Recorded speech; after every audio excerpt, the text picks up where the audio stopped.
तुम भगवान को क्यों ढूंढते हो? क्या तुम इतने खो गए हो कि खुद को भी भूल बैठे हो? ये एक सरल प्रश्न है, पर उत्तर सरल नहीं है, क्योंकि उत्तर तुम नहीं देना चाहते, तुम सिर्फ भरोसा करना चाहते हो। तुम्हें सत्य नहीं चाहिए, तुम्हें दिलासा चाहिए। तुम मंदिर जाते हो, मस्जिद झुकते हो, चर्च में मोमबत्ती जलाते हो, पर क्या कभी भीतर गए हो? क्या कभी खुद से भी पूछा, मैं क्यों खोज रहा हूँ? आज हम उसी प्रश्न को खोलेंगे। भगवान की जरूरत क्यों महसूस होती है? क्या वह सच में है या हमारी ही बनाई एक कल्पना है? आओ ध्यान से सुनो, न सिर्फ कानों से बल्कि अपनी आत्मा से, क्योंकि ये वाणी नहीं, ये मौन की यात्रा है। ईश्वर मनुष्य की सबसे पुरानी कल्पना है जो डर से पैदा हुई है। बचपन से हमें सिखाया गया भगवान देख रहा है, वह तुम्हारे हर कर्म का लेखा जोखा रखता है। अगर तुम गलत करोगे तो नरक मिलेगा, सही करोगे तो स्वर्ग। क्या ये कोई प्रेम है या सिर्फ व्यापार? ध्यान दो, ये एक मानसिक गुलामी है, एक डर का व्यापार।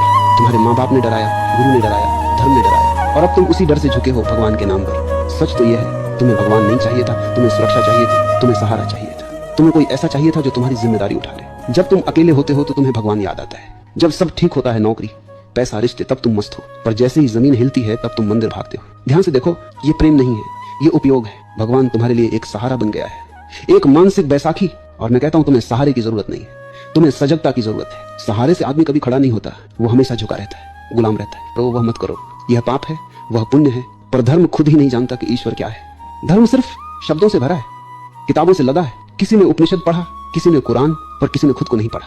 और जब तक तुम अपने भीतर नहीं झांकते तब तक भगवान का कोई अर्थ नहीं है, क्योंकि भगवान कोई शब्द नहीं है, वह एक मौन की अवस्था है। ध्यान कोई क्रिया नहीं, एक उपलब्धि नहीं, यह घटित होता है जब तुम बैठते हो बिना उद्देश्य, बिना आकांक्षा।